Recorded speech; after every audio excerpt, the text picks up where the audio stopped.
Hello' everyone. তো আজি মই চয়াবিনৰ চব্জি এখন বনাম। তো এইফালে মই আলু কাটি ভাজি ল'লোঁ। চয়াবিনখিনি গৰম পানীত অলপমান নিমখ দি বইল কৰি লৈছোঁ, লৈ উঠাই থৈ দিছোঁ। এইফালে পিঁয়াজ কাটি থোৱাখিনি ভাজি লওঁ। ইয়াতে মই ঘি দি ভাজিছোঁ, মিঠাতেল ইউজ কৰা নাই। আপোনালোকে চাব পাৰে ইয়াতে মই ৰহুন, পিঁয়াজ, জলকীয়াৰ পেষ্ট এটা বনাই থৈ দিছোঁ। শুকান জলকীয়া দিছোঁ, জিৰা কেইটামান দিছোঁ, দি ঘিত ভাজি ল'ম ধুনীয়াকৈ। এইখিনি ভাজা হ'ল অকণমান। তাৰপিছত মই এতিয়া মছলা দিম। তো আপোনালোকে চাব পাৰে মই হালধি গুড়া দিছোঁ, জ্বলাৰ গুড়া দিছোঁ কালাৰৰ কাৰণে,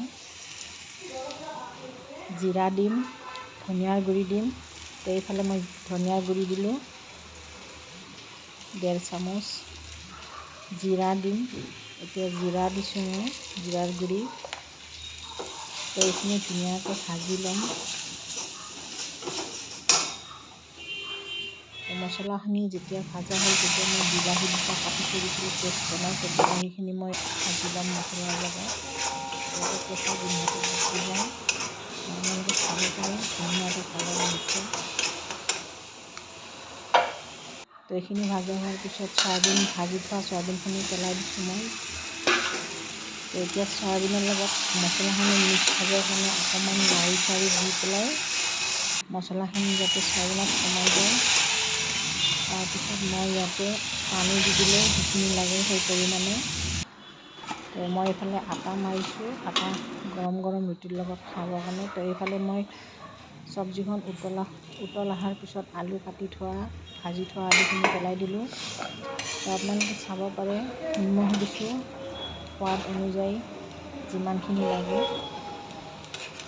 তো আপোনালোকে চাব পাৰে ধুনীয়াকৈ উতল আহিছে। তো ইয়াতে মই কেইটামান নৰসিংহৰ পাত পেলাই দিছোঁ।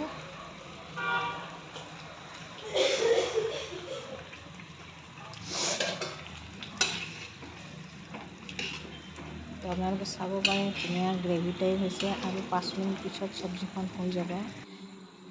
এয়া চাওক, মই ইয়াতে গৰম মছলা লাষ্টত নমোৱাৰ আগতে দি দিছোঁ। তো আপোনালোকে চাব পাৰে কি ধুনীয়া কালাৰ আহিছে। তো এতিয়া মই চব্জিখিনি অকণমান উতলাই গৰম গৰম ৰুটি কেইখনমান বনাই আছোঁ ছাইডত। আপোনালোকে চাব পাৰে গ্ৰেভি টাইপ হৈ গৈছে চব্জিখন।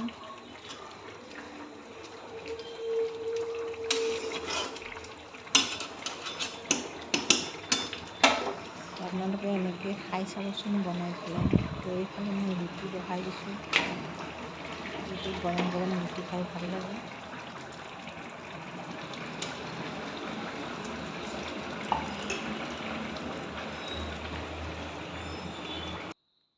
হৈ গ'ল চব্জি।